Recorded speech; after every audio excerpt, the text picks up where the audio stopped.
Eu sou Marco Dam, professor de violino da Universidade Estadual do Paraná, e nessa aula falaremos sobre o repertório violinístico.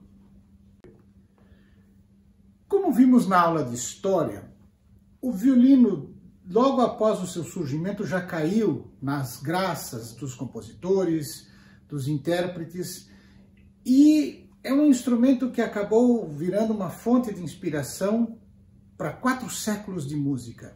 A lista de peças compostas para violino ou onde o violino atua é enorme, seria praticamente impossível fazermos uma lista completa de tudo isso. Talvez nós podemos nos organizar hoje no sentido de quais peças, qual o repertório mais importante para a formação de um violinista. Já no período barroco, o número de composições para violino atingiu um número enorme. Todos os principais compositores escreveram ou concertos para violino, sonatas para violino e peças onde o violino atuava.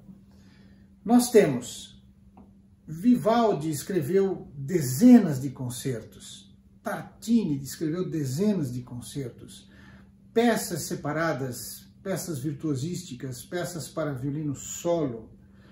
Bach escreveu concertos para violino, sonatas para violino e cravo e as famosas sonatas e partitas para violino solo, que até hoje são tocadas, interpretadas e fazem parte da formação de um violinista. Telemann escreveu suas famosas fantasias para violino solo também. Handel escreveu 6 sonatas para violino e cravo.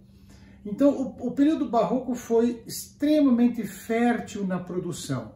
Nós temos repertório para alunos de nível médio até para violinistas muito adiantados. A variedade de níveis entre as peças é enorme e elas funcionam muito bem dentro da didática violinística.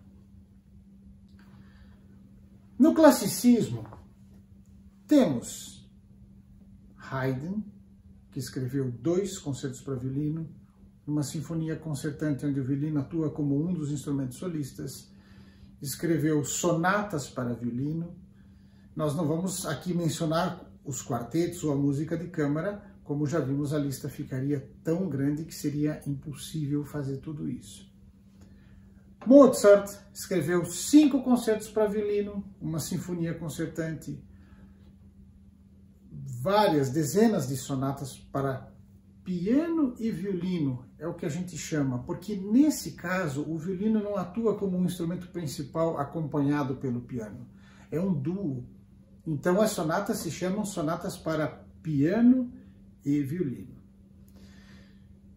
Como vimos na aula de estilos, paralelo a isso tem o estilo galante representado por Viotti, Kreutzer e Rode, que escreveram dezenas de concertos e peças. Aqui, Kreutzer e Rode foram os primeiros a escrever caprichos para violino, que são pequenas peças exploradas do ponto de vista virtuosístico, mas que também servem como elementos didáticos na formação de um violinista.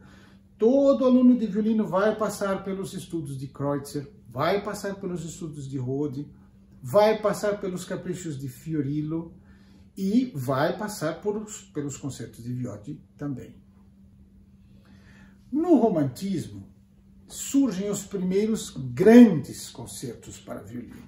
Nós já mencionamos concertos de Beethoven, concerto de Brahms, concerto de Tchaikovsky, mas esses compositores também escreveram música de câmara, onde o violino atua com papel de destaque, e também as sonatas seguindo já aquela tradição da sonata para piano e violino.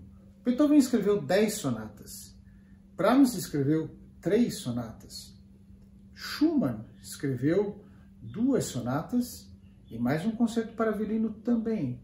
Tchaikovsky escreveu seu grande concerto para violino e várias peças menores, para violino solista e orquestra.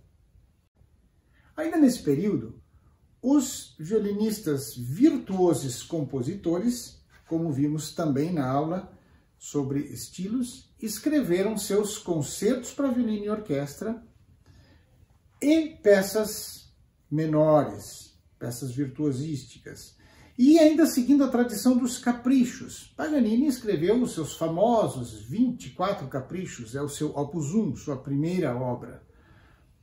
Ali, talvez as possibilidades técnicas do violino chegaram ao seu ponto máximo. E Paganini escreveu 6 concertos para violino e orquestra, escreveu várias peças, escreveu duos para violino e violão, inclusive um duo para violino e fagote, o que é bem inusitado.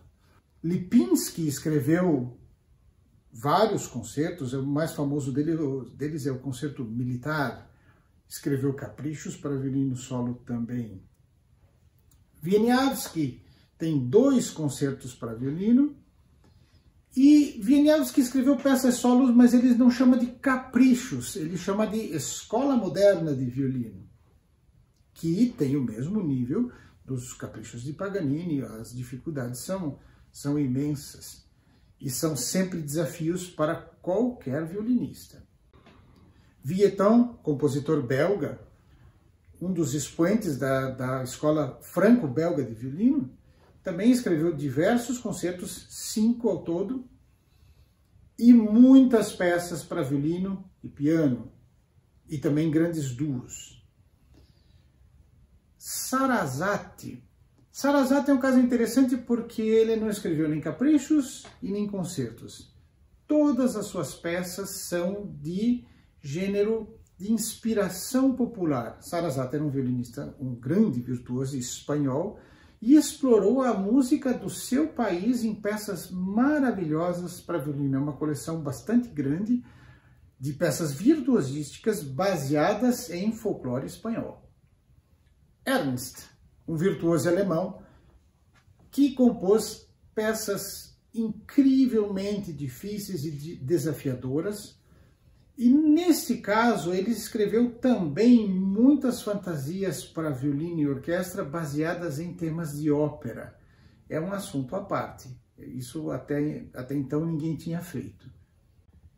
Entrando pelo século XX, a lista continua com grandes concertos e peças, sonatas, etc. Os principais concertos que nós temos são Khachaturian, Stravinsky, Alban Berg, Bartók, Schoenberg e diversos outros compositores que talvez não sejam tão famosos, não vou dizer importantes, mas não tão famosos, e que fugiriam um pouco da nossa lista, que tem muito a ver com a evolução da formação do violino, do violinista. Nós estamos falando do ponto de vista didático.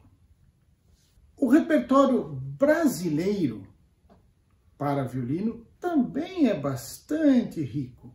Nós poderíamos citar aqui, por cima, Villa-Lobos, que escreveu concertos e sonatas para violino, Camargo Guarneri, Almeida Prado, Marlos Nobre, Hernani Aguiar e muitos outros compositores que deixaram um grande legado de música nacionalista, de música dodecafônica, de música apenas música moderna, numa linguagem moderna, sem ser nenhuma dessas escolas especificamente, e que enriqueceram muito o repertório violinístico brasileiro.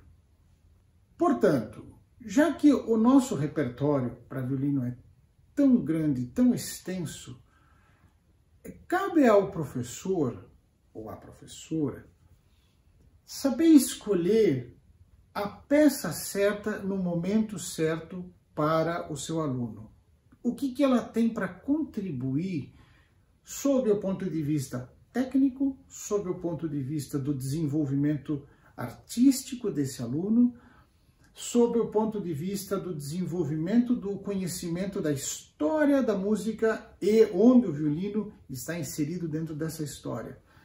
Ou seja, paralelo ao desenvolvimento técnico, paralelamente aos estudos técnicos, o professor vai sempre escolher uma peça que tenha algo a ver com o nível técnico, com a personalidade desse aluno e como é que ele vai desenvolver o seu entendimento musical através dessas peças. Ou seja, todo esse repertório não serve apenas para o público, para o concerto, mas eles têm um valor dentro da didática do violino muito grande. Muito obrigado e até a próxima aula.